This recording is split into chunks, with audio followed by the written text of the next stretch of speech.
was really quite angry, just I don't know, just angry at the world for a long time. But to understand that, we just started at the beginning. So, on the 25th of March in 1990, my mum was killed. She was murdered. She was beaten to death by my stepfather. And after she was killed, we went to go live with my mum's mum and my family. We all lived in one house. And it was basically just a house full of raging alcoholics who drank religiously from Friday to Sunday every weekend without fail. And we were also not really looked after there. We were neglected, never fed. We were abused physically and sexually. So in 1991 we were uplifted by SIDS. We were put in a foster home, like temporarily, like a family home, but then eventually my cousins went home and we just got placed with family outside of, well, distant family. There were quite a few placements. There were so many I can't even remember, but there were 3 that stood out. So I went to, the first placement I went to that I was, settled and happy in was with a family called the Smiths. And I got really attached to them. I was really happy. I was settled. It was like, felt like this what it must be to have a normal life. But then they moved to England, so I had to move to another foster family, and that had a really devastating effect on me. I didn't cope with it too well. I was heartbroken. So I was placed with another family that I also ended up getting attached to, but it was only meant to be temporary, so it didn't last. I ended up getting uplifted from there. And just those 2 incidents, I think, affected me tremendously. I never really got over it, and I became quite a troubled kid, going into teenage years, sort of thing. So from I went to live with Anna and Mike. From the age of, I think, like 10 till I was like just before I turned 13. So while I was there, I did really well. Like I tried to be happy, but I was a really, really troubled child. I had a lot of behavioural problems, and it didn't matter what they did, it was never going to work because I hadn't dealt with, I think, from the trauma from my childhood, but also from being uplifted from the families that I ended up getting attached to. But I do give credit to Anna and Mike. They were patient, and it was probably the most patient person I've ever met in my life. I think I drove her even to antidepressants. And some of the stuff I did was disastrous. But so after I left there, I went from placement to placement. I remember reading somewhere that I had something like 18 placements in 22 months in foster homes. But some of those placements were more than once. I went there more than once. But eventually I just got this mentality that I was never going to be anywhere for long, that eventually I'd get moved on.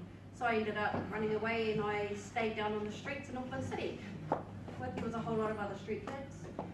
And down there I sort of learned a different way of life. We were just basically a menace to society. That's where I found drugs, that's where I found alcohol. That's where I found the ability to survive without needing to rely on anyone else. And I started soliciting myself at a young age to get what I needed to get. But then when I was 15, I was introduced to meth. And I'd never felt anything like it before. It was the best feeling ever. And that's when the struggle with drug addiction began. So 15, I think for the first few years it didn't really have that hold on me, but I was still doing things that I'm not proud of to get the drugs.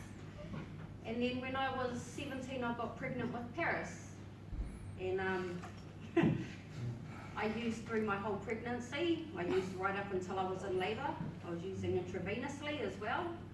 But then when I had Paris, I suppose I wasn't using as hard, but I had a really toxic relationship with her dad. It was, you look up toxic relationships in the dictionary, there'll be a photo of me and her dad there. So he was, basically he had a partner and kids before I came on the scene who lied and said he didn't, but for 5 years I stuck at their relationship, and he did everything under the sun to me, he did it.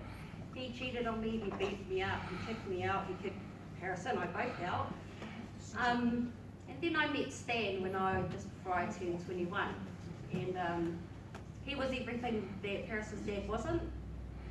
But Stan was also a drug user, so it kind of wasn't the best. There was a lot of family violence because of the things that I was doing to get the drugs. The fact that I'd stay away for sometimes a week at a time and he'd know what I'd be doing to get the drugs. It just, I think it's enough to drive anyone nuts. So there was family violence. And then eventually Paris was uplifted and taken out of my care when she was like 3. And she went to go and stay with my sister. So when that happened, I suppose I started hitting the drugs a lot harder. And I wasn't able to get clean because when they took her away, like I always felt like my purpose in life was to be a mum. And then they took her away, so it was really hard for me. Oh gosh. So Cara wouldn't cry, but it does hurt because I let her down. But I eventually got her back. I somehow managed to convince my family that I was clean, but I wasn't.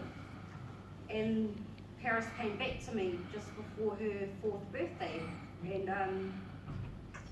the only problem was nothing had changed. The drugs were still there, quite heavily. Stan and I were still together. Stan had got out of jail. We were trying to make our relationship work. The family violence wasn't such a problem. It was just the fact that it was the escalating arguments, which would result in police call-outs. So it was still a problem. And then I got pregnant with Drea when I think Paris was just before her 5th birthday, I found out. So with Drea, I was still using as well. And by that stage, I think I was using intravenously all the time. And there was an incident, and another family violence incident, and it was quite bad. And something that happened there it led to Stan and I getting clean temporarily. We were clean for maybe 6 months. But then after Drea was born, the year she was born, in Christmas we ran into an old friend and we relapsed and started using again. So by that stage we had we were moving into our own place, and from the outside looking in, it looked like we were quite settled. My sisters had no idea of what was going on. Stan was, as far as they knew, Stan wasn't in the picture. I'd hidden a relationship from them for like 2 years. And then we moved into our own place, and I think slowly but surely after we relapsed, the drugs started to get its hooks into us again. So Stan was working at that stage and we had our own place. That was in 2010. By 2013, we'd lost it all. We were homeless. Paris had been uplifted again. We were on the run from the police because they wanted to get Drea. And I suppose you would have thought it was rock bottom, but it wasn't. So I was stuck with trying to build up the courage to take Drea in because the police were after us, SIPs were after us. And as much as I wanted to do it, I just found it really hard because I'd lost Paris again, and it was really hard for me they went and took her from school, so I didn't know where she was or who had her. But one thing I did know for sure was that she was probably with strangers, and that she was probably hurting, and that she was probably scared, and she was probably wondering why I had let her down again. Because a week before she was taken, I had promised both her and Drea that I wouldn't let it happen, that I would do whatever they said they wanted me to do in order to stop it happening. But I failed and it happened again, so it was really hard. It's okay. Eventually, I think we were on the run with Drea for about a month. Shoplifting, drug use. We had to shoplift in order to pay for our drugs and to pay for where we were staying for food. So we would go to supermarkets and shoplift meat or products for dairies, and then we'd go and we'd just sell it to dairies, and we were sort of getting by, but it got too much, and in the end I decided it would be best to take, we both decided it would be best to take Drea in, because by that stage, Paris was with my sister, but she was still really hurting, and I wanted to make it easier for her so that she'd at least have her sister there with her to go through it. So I decided to take Drea in. So we took her into SIFs, and I still remember the day we drove there. And I was terrified because I knew Drea was always a mummy and daddy's girl. She never really went anywhere. She was always with us. There was only maybe 2 people we could leave her with without her crying, but apart from that, she had real separation anxiety for both of us. And on top of that, I was actually still breastfeeding her, and though she was 3, she refused to get off the tip. But I did take her in, and from then on, I just went downwards into a dark hole. Life just got worse. I failed at rehab twice. I tried. I had every intention of doing it, but I just couldn't quite do it. It was just too much for me. I got kicked out both times. I was going to leave the first time, but I ended up getting escorted off anyway. Didn't quite make it to the rehab the second time. I was kicked out of detox for my aggressive behaviour. So by that stage, I was using drugs intravenously every day, to the extent where my veins had all collapsed. I had no veins in my hands, no hands in my feet. I still don't, none in my arms. So it was also like I wasn't having a high anymore. It was not really doing anything because I couldn't even find a vein. So I would drink more because that would sort of help. So, and that probably wasn't the best, because what would happen was I would try and use to stay awake, to get drunk so that I wouldn't feel, but what would happen was I just would end up getting drunk, and then I'd get really dark suicidal thoughts. I was always like suicidal through that whole time, but at that stage it got to the point of, not, if I'm going to do it, it was more like when and how am I going to do it, and I would get so drunk that I would just literally think, oh yeah, I'll just go to the train station and I'll just wait for the next train and jump. Because at that stage I would be so drunk that I wouldn't feel, and I didn't care. I couldn't cope anymore. I couldn't handle it. It didn't happen. I think Stan found me one time standing at the edge of a bridge with a rope around my neck, but never actually did it. I think that was by the grace of God. But finally in 2015, I hadn't seen my kids for 9 months and I hadn't really spoken to them. A few things had happened in between then. But I remember I was absolutely broken. I'd had enough. But I remember reading a testimony of a girl called Angel Taylor. And as I was reading the testimony, it seemed like everything in that testimony was like my life. And I'm just going to read you one line out of that testimony that really stood out to me. And it said, this was after Jesus had revealed himself to her. It said, immediately I had no urge, nothing to smoke any drugs, drink any alcohol, nothing. There was no urge at all. And as I read it, I just thought, I want that outcome.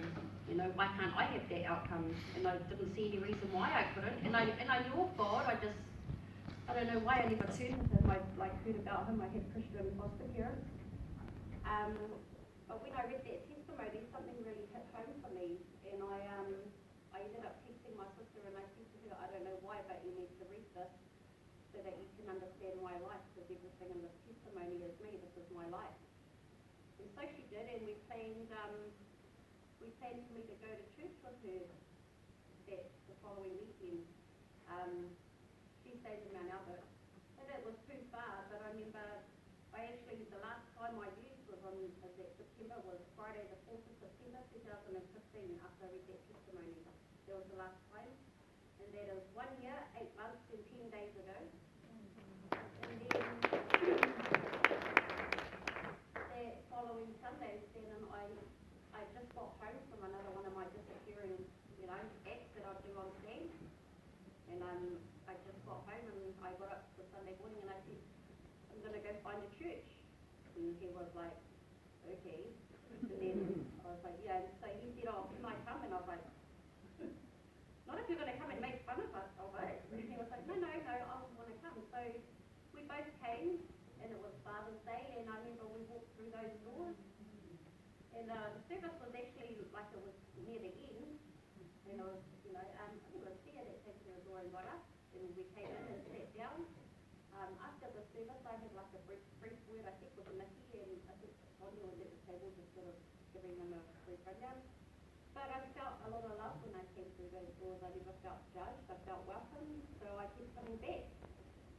But since I read that testimony and since the day I went through that door, I had no want or desire to use again. And I remember after we left, there were a lot of things, like I started praying straight away, like from after I left the church, and I asked God back into my heart, and I wanted Him in my life again. But there was a series of events that really, that still stand out to me to this day. So I remember the very first thing that I prayed for was that I'd see my children again, that I would be, allowed to have access and talk to them. It had been 9 months, and to be honest, I kind of had started to forget, what they looked like, but I knew that they wouldn't look the same. So I was really anxious to see them. And I think within 2 weeks, I had a weekend visit with them. And Dre and Paris both came out, and they spent a couple of hours with me. And then it was 2 weeks after that, they came out for another visit, and Stan was allowed in this visit. Stan hadn't seen Dre in nearly 2 years, because he wasn't at my sister's, wouldn't allow him to see Dre. So we had a weekend visit, and then from then on it was constant weekend visits. So that was the first thing that I prayed for. The second thing I remember praying for was that I'd quit smoking. The reason being was because I knew that in order to, stick with my faith, I needed to stop everything that I was doing, which meant shoplifting. And I knew that if I was still smoking, I'd still probably have to shoplift to get my cigarettes. So I prayed that I would stop smoking, and I did. Until last year. I stopped again though. I quit again at the beginning of the year. But there was also, we had prayed for transport, and God answered that prayer. We also were praying really hard for a house, because at that stage we were living in someone else's garage, and we needed to be closer to our children. And that happened. My sister ended up buying a house, and we ended up renting that house. So life only got better after I let Jesus back into my heart, and after I started giving Him back control. Our children are now back in our care full time. I'm working, I'm happy, I'm working with the Salvation Army, who can ask for me a job. But a lot of things that I never knew were possible have happened in the short time that I have come back to God. Grateful for all that He's done and He continues to do. And from the moment that I came back to the Lord and gave my life back to Him, He continues to bless me and remind me daily of how good life can be when He is in control. I strive to be a better person and want to live more like Him. I'm not perfect, but I know that once I asked Jesus back into my heart, I was able to live a life of happiness that I not so long ago hated and wanted to end. So I thank the Lord for everything, the blessings, and yeah, that's my story. I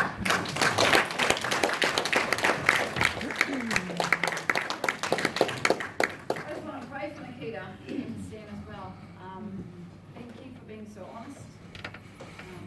That's what these years of tears in my eyes. God is doing a great thing in you, and I believe that He will continue to do great things in you, in the both of you, and in your family. So let's pray. Father God, I thank you for Nikita. I thank you for her bravery in sharing her story with us. And I thank you for the amazing transformation that has come about through you. Lord, I just pray that you would continue to lead and direct Stan and Nikita in the way that you would have him go. Lord, in those things that you would have him do. And that you would continue your blessing upon their lives, upon the lives of Paris and Drea. We thank you for the protection of them as babies, as Nikita was using when she was carrying them. Lord, I thank you that you have protected them and that they have grown into amazing young ladies. Lord, I just pray that you continue to bless this family, continue to move, to guide, to lead them to whatever you would have them to do and be. And I believe that will be great things. Father God, we thank you for Nikita's story and the hope that it brings to each one of us. We might not get it right all the time, but but you are a God who pursues us. You are a God who loves us unconditionally. We thank you